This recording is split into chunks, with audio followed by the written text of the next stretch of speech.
So let us go back to whatever has been bothering all of us. So what we are essentially choosing when we did regression here was we are going to make sure that the output is either 1 or 0, right, and then we are trying to regress on that, right. So what do you want our function to do? Basically you want your f of x to give you probability of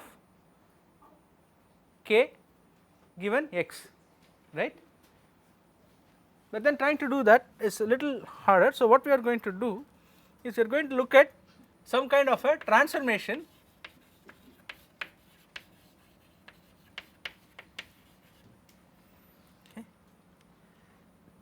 of the probability, and we are going to try and fit that.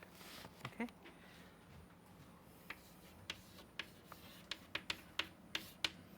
I'm going to look at the Logit transformation, which is essentially log of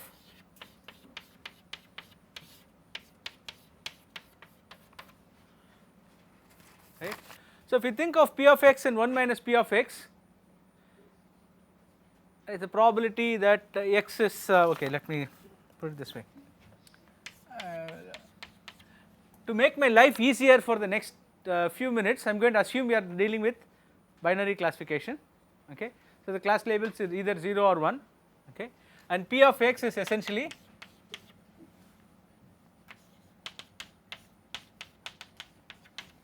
okay. So when I say p of x, it is essentially probability that the output is 1 given the input is x, okay. So this makes my life a little easier while I write the next part.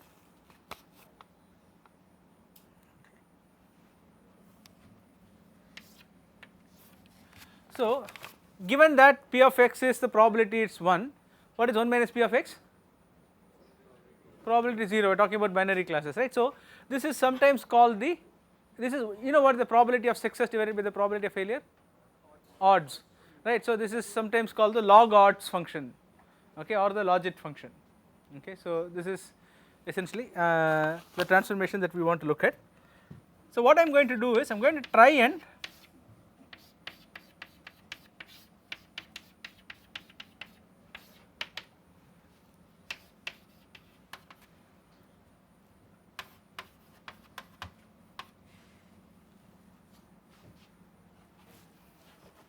use that.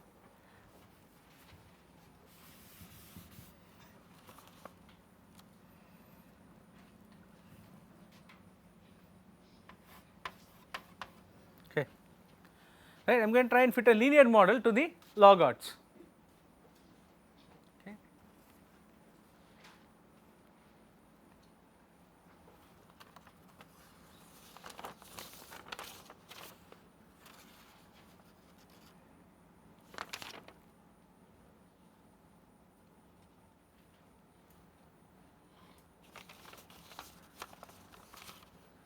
So what is p of x in this case?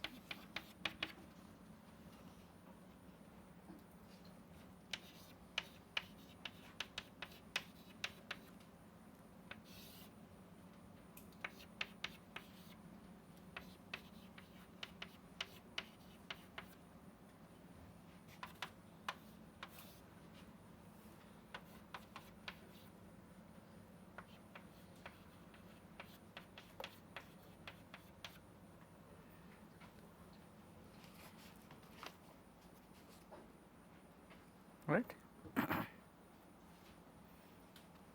So what is this function going to look like? That is a sigmoid, right. So essentially we are saying that my probability of x is going to be given by a probability that x is 1 will be given by a sigmoid, right.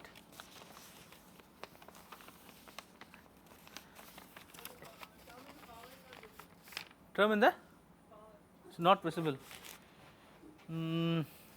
Is a term in this power visible? Beta x.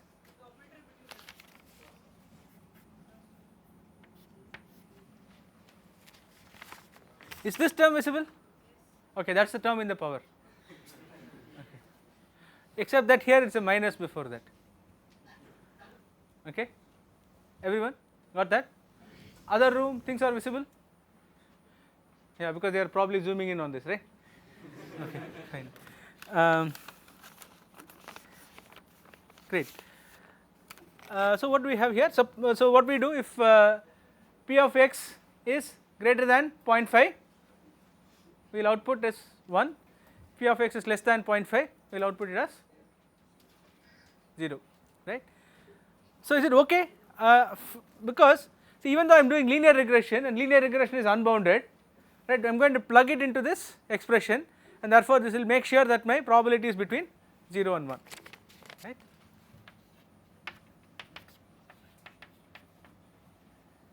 Right.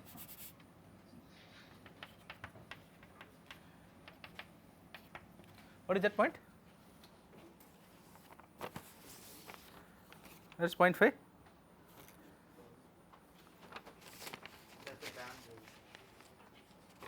Depends on what I put for my beta naught. Right? Yeah. Huh? So if my beta naught is 0, then there will be 0, right? Minus beta naught. Yeah. Yeah. So what about the classifier that I am learning here? What about the separating surface, the decision boundary between class 1 and class 2?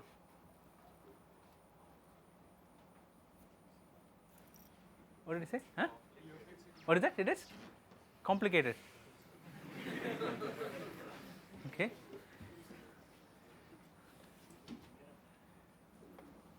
Think. Huh? P of x equal to 0.5, but what does it look at the expression that we have here, right? So when P of x equal to 0.5, what will this be? 1. P of x equal to 0.5 will be 1, log of that will be 0. So essentially the thing is beta naught plus beta x equal to 0, right, that is a straight line. I mean assuming x is unidimensional, that is a straight line, right. So even though I did something that looks complicated, okay, I used an exponential to define my probability, the decision surface turns out to be still a hyperplane, right. So plug in P of x equal to 0.5 here, so I am going to get 0 on the left hand side. I am essentially solving beta naught plus beta x equal to 0, right, that is just a straight line, right? Assuming that, yeah, okay, that is a hyperplane.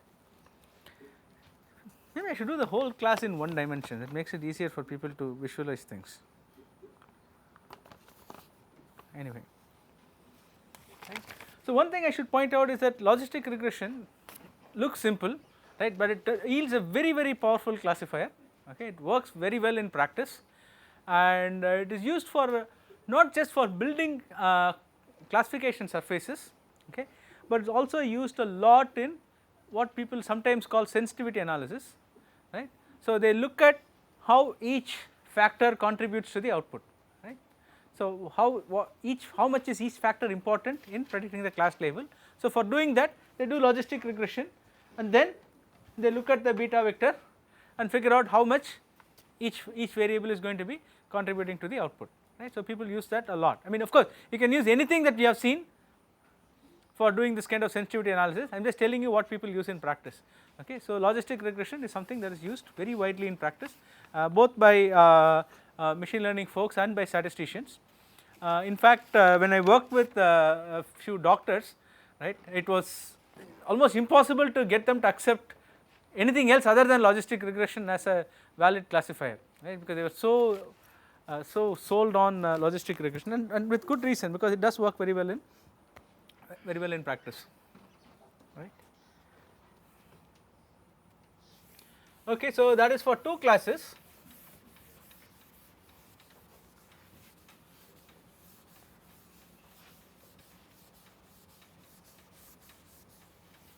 So what do you do for multiple classes?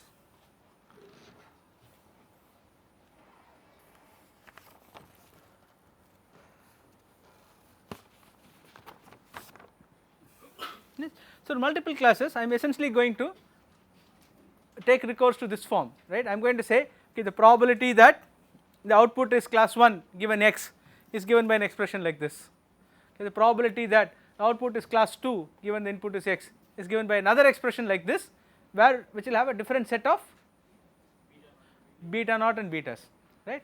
Likewise for every class I am going to say it is given by a different set of beta naught and beta. So do I have to do that for all the k classes? I have to do it only for k minus 1 classes, because the kth class probability will be automatically determined, right. So I will have to have k minus 1 sets of beta if I have k classes, right. I have to figure out how to estimate those.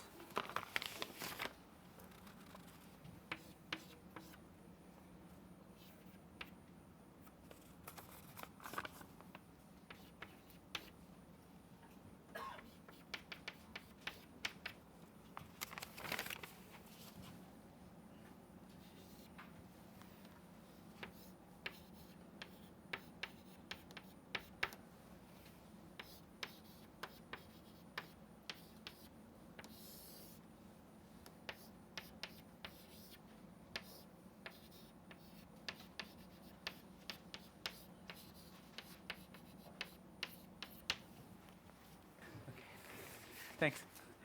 So we are going to write like this for the k minus 1 classes. By convention, either the first class or the last class, whichever arbitrary numbering you choose, either the first class or the last class, the coefficient are set to 0.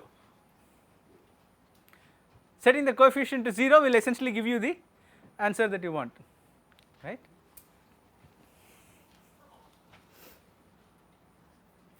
Sorry.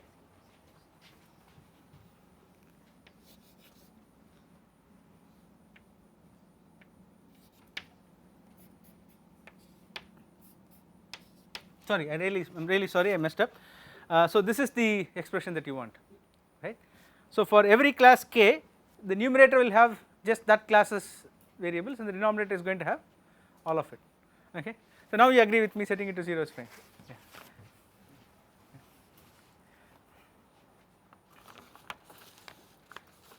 Okay. So how do we estimate the parameters for logistic regression?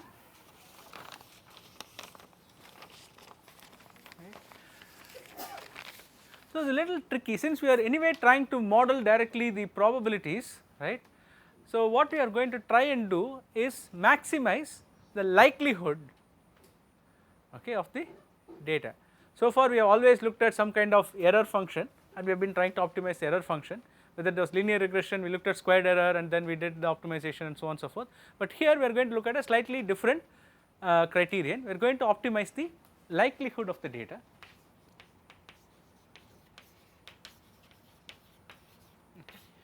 So just to keep it together, I am going to do this today, but I have a whole session planned on maximum likelihood and other ways of estimating parameters. So when we come to that, I will do maximum likelihood in more detail in a generic form, right. So right now I will just look at logistic regression and maximum likelihood. So what is likelihood? Suppose I have some training data D, okay, the training data has been given to me, some training data D. So the probability of D given some parameters theta, okay, the probability of D given parameters theta is known as the likelihood of D or theta, theta, okay. So D is fixed, right. Think about it, I am given a training data D, D is fixed. What is it that I am actually looking to find? Theta, right. So this I will write as likelihood of theta, okay. So we are always used to thinking of something that comes after the slash as the conditioning variable and the one that comes before the slash as the actual argument. In this case it turns out that theta is the argument, okay. The probability of D given theta is the likelihood of theta, right, makes sense, right. D is fixed, I am really trying to find what theta is, correct. So finding the likelihood of theta, so the scoring function should be on theta, okay. Does it make sense, right. And I am usually interested in the log of theta, because it allows me to simplify a lot of the distributions that I will be considering, and we will denote this by lowercase l mostly. Okay. So what is the likelihood? So in our case theta is our betas, right.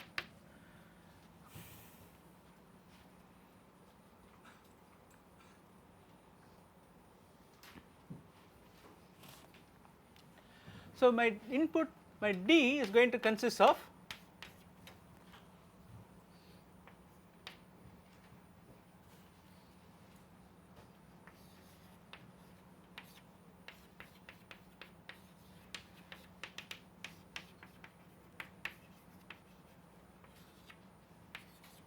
right, and D is going to consist of pairs of data points like this, right. So X is the input, G is the output. We are talking about classification. So G is the output, X is the input, right. So what is the likelihood?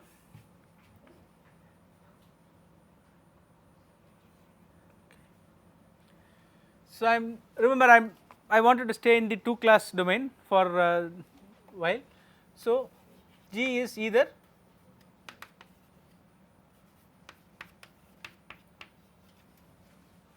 okay, G belongs to 0 or 1. So 0 means it's class 0, 1 means it's class 1. Okay.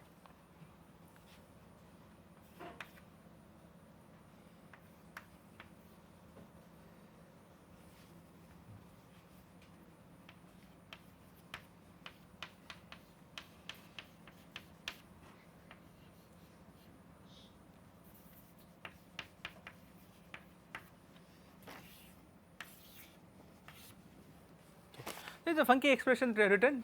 We will come back to this. We will see this again. So this is the probability of one pair xg occurring. Okay. So what is this? This is the probability that x has a label 1. This is the probability that x has a label 0. Okay. And what is this? This is the actual label of this is the actual label of x, right. If the actual label of x is 1, then this term will appear in the equation. If the actual label of x is 0, then that term will appear in the equation, this will become 1, right. So if the actual label of x is 1, what should be the probability? Probability that x equal to 1, right, that is what I should be looking at. So that is what this is. If the actual label is 0, then I should be looking at the probability that x is 0, that is what this term is, right. So you can see that this gives me the probability of one xg pair, right. I do this for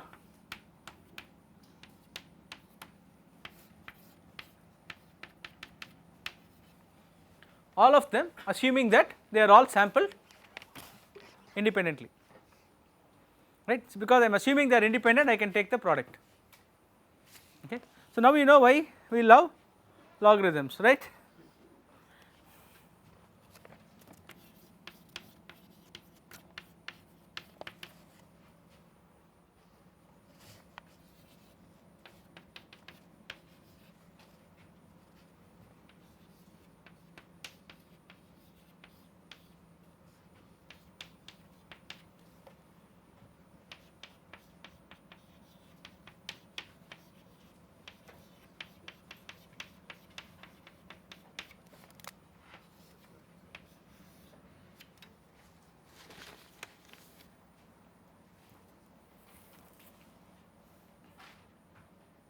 People who can't see the board see the TV, right. Right. So that is the expression, right. That is simple enough. So now comes the interesting part.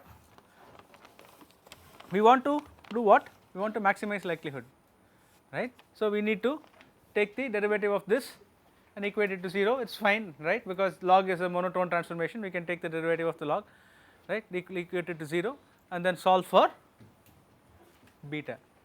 Unfortunately, life is not so simple. Right.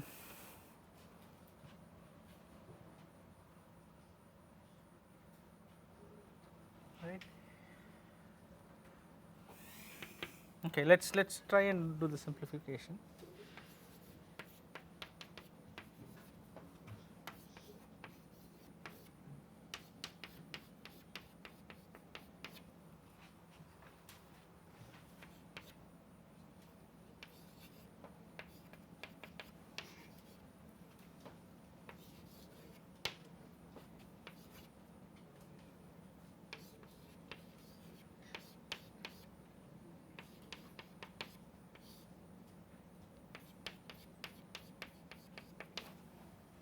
right. So I am multiplying this out and gathering the terms, okay, right. I am multiplying this out, I have gathered the terms here, and we know what that is. What is that?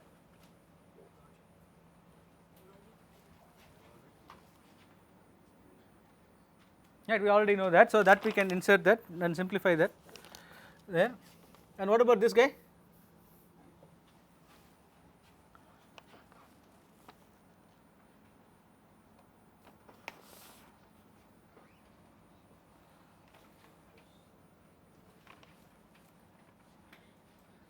One minus this, right. I can again write it in a simpler form, right. Log of 1 minus that will give me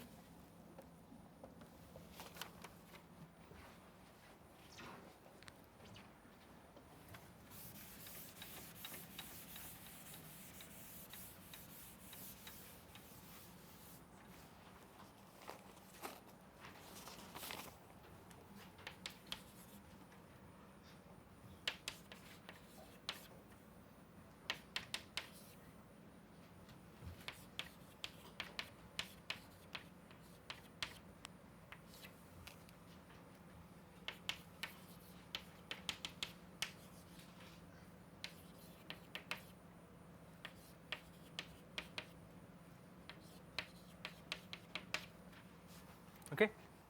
So now I can take a derivative of that with respect to beta and equate it to 0. What do I get?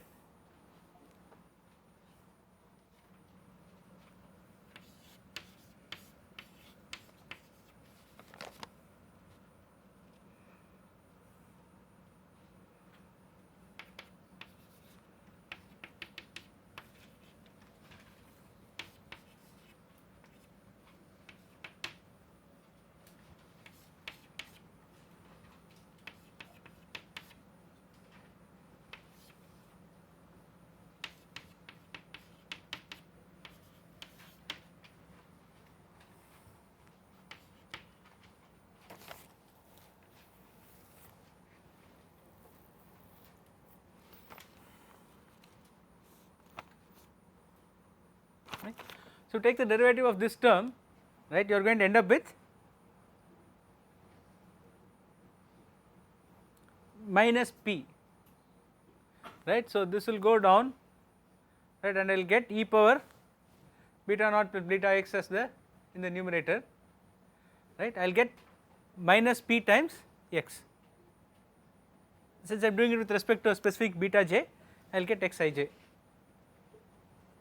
right. Does it make sense? So this first term I will get minus p times xij, and this one if I if I take the derivative of that I will get gi times xij, right. So that is essentially what I have done here, right. Looks like a nice and easy expression to solve, but unfortunately it is not so, because this one is an exponential function here. So it is not really easy to solve this, right. You have to look at some other iterative method for solving this, and the most popular method used is Newton-Raphson. I am not going to go into the depths of Newton-Raphson, right. People are more interested, you can look it up, but the basic idea is that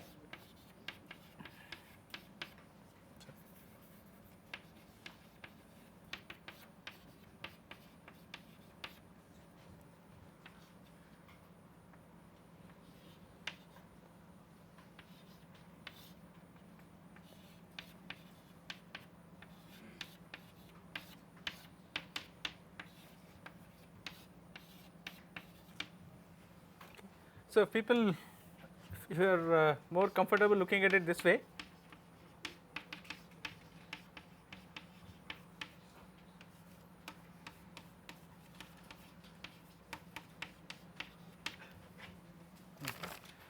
so take the old estimate of your value or your take your old solution, okay, and look at the first derivative of the function that you are maximizing, right, L prime divided by L double prime, okay.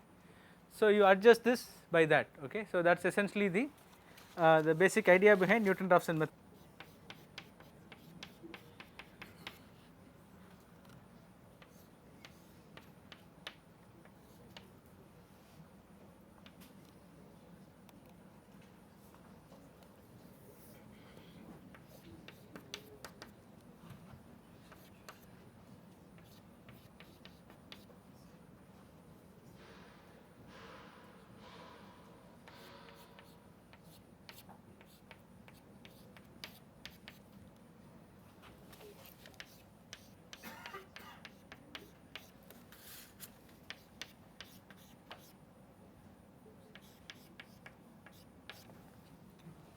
am just defining some terms here. So X is going to be my n cross p plus 1 matrix as usual, right. My P is going to be a vector where each entry is going to be the probability of xi. So what will be the dimensionality of P? N, right. So it's a n vector that tells me what's the probability of each xi being 1, right. So that's P, and W is going to be a diagonal matrix where each diagonal entry is P into 1 minus P, right, for that particular data point xi. So this makes it convenient to rewrite things, and I am going to assume that G, right, is the vector of outputs like zeros and ones, okay, depending on what class it is. So I can write my dou L as what? You know what dou L by dou beta is? It is actually G minus P into X, right, in terms of the matrices.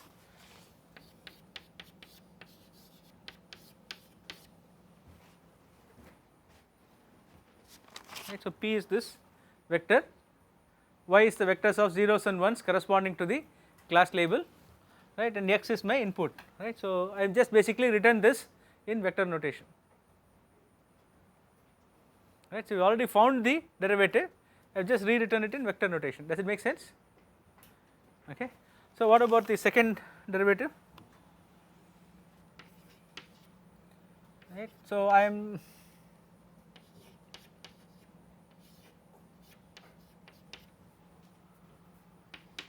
okay.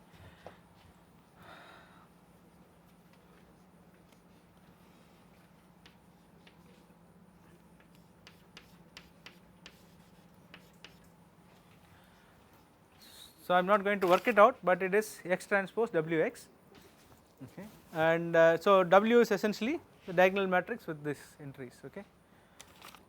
So that is my second order, my second derivative. So what do I get now putting this together?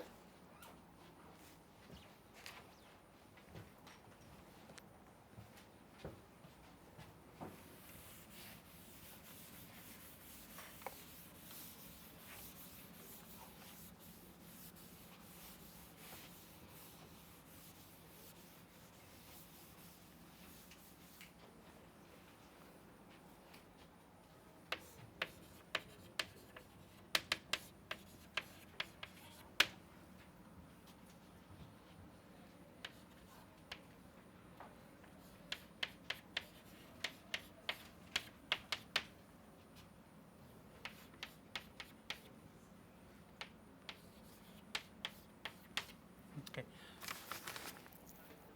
It is beginning to look something like regression here, right. You are getting your X transpose, X inverse, X transpose and all that. So we just have to do a little bit more work, little bit of algebra to make it look more like regression, okay. So that is what we will do now. I have just substituted this the derivatives here, okay, nothing fancy.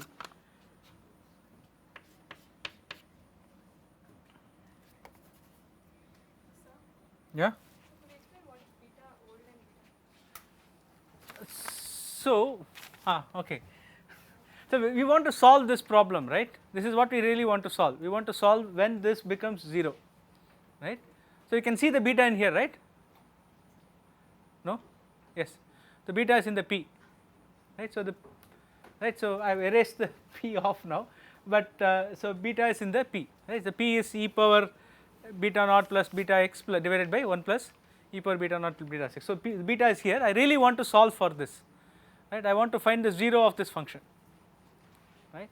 But it is not easy to do because of the fact that we have an exponential in there, right? So what we have to do is look at some kind of iterative method for solving this problem, right? So what the way we do this iterative approaches, you start off with a guess called beta old, okay, and then you do some computation, you get a new guess called beta new,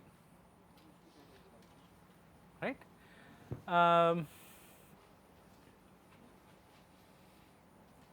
Right. So one very popular way of doing this kind of iterative thing is to do gradient following. Have you looked at that? I mean, you might have come across that. This is aside. So suppose I have a function like this, right? I am here. This is my current solution, right? This is, I will call this x old. Okay. So now I will compute the gradient here,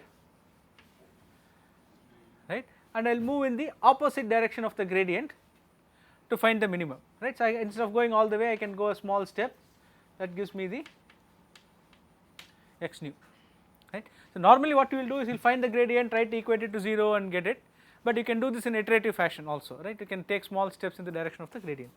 So, likewise what we are going to do is we will start off with beta old, which is some guess for this, okay. In fact, betas of all 0 actually works fine, okay. I can start off by saying all my betas are 0, okay, and then try to find a beta nu.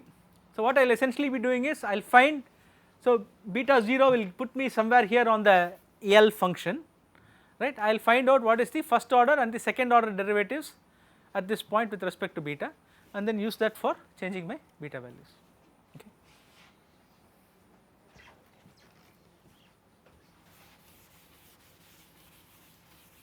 I mean,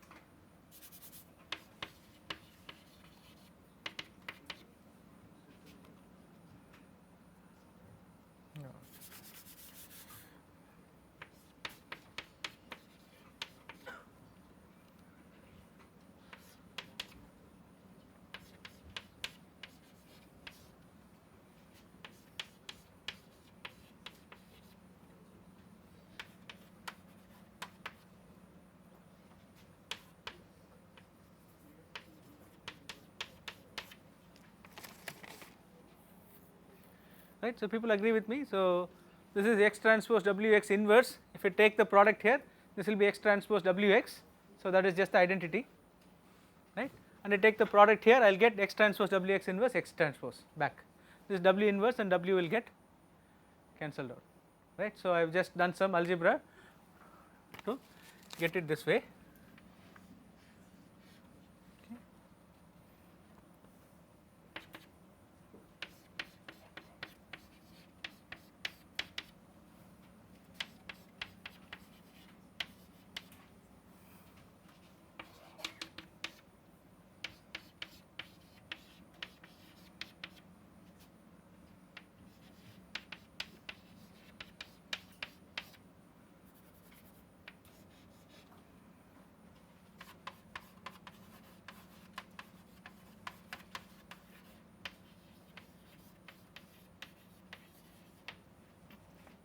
Think about it, what is x beta old? So, original, I mean it's like linear regression, right. So, it is like the original response I will get if beta old is my variables and I am actually making a linear prediction based on x, right. So, the x beta old is this, right, and I am essentially adjusting it using this quantity, right. So, this is the prediction I make with my old parameters, this is some kind of a adjustment I am making to the prediction. So, this is called the adjusted response, right, and this turns out to be the solution of something known as weighted linear regression, right. So, in weighted linear regression essentially what you do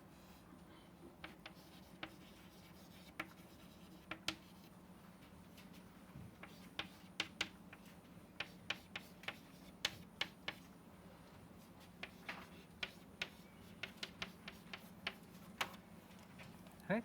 So, in linear regression that is what you are trying to minimize, right, that is a squared error, right. So, in linear regression this is what you are trying to minimize. Weighted linear regression you essentially have a weighting term in your error function, right. Since I am just saying I am going to minimize a squared error, for every term in the squared error I am going to assign a different weight, right. So, for some data points I want to be more aggressive in minimizing the error, for some data point I want to be less aggressive. So, data points in which I have to be more aggressive I will have a higher weight, for data points for which I want to be less aggressive I will have a lower weight. So, that will allow me to trade off the importance of data points. This is the idea behind weighted linear regression, right. So, this is essentially weighted linear regression. So, the minimizer of this, right, is this, right. Okay, you can do the usual, now you can take the derivative, set it to 0 and solve it, this is easy enough to solve, this is actual linear regression, right. So, the minimizer is x transpose w x inverse x transpose w into z, right. So, essentially what we are saying is your beta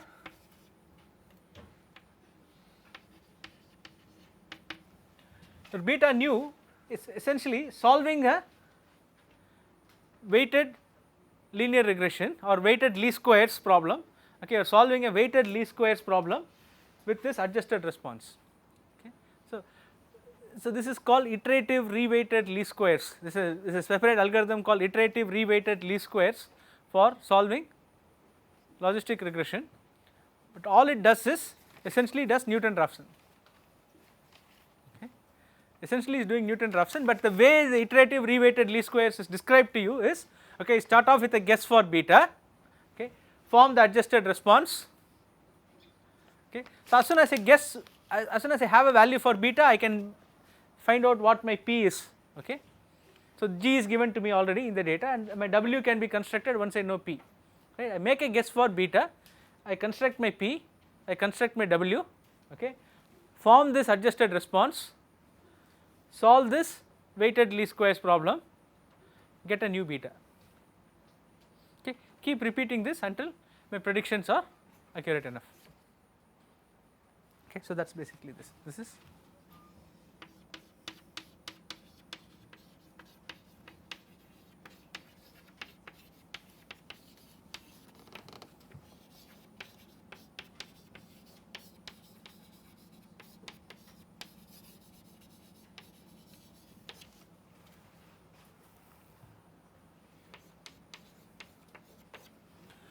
it's the most popular way of solving logistic regression, but there are many other ways people have come up with, more efficient ways of solving logistic regression actually.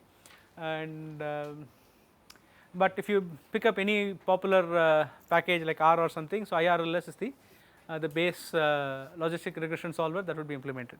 Okay. So this just to give you a flavor of how hard it can be to optimize things sometimes.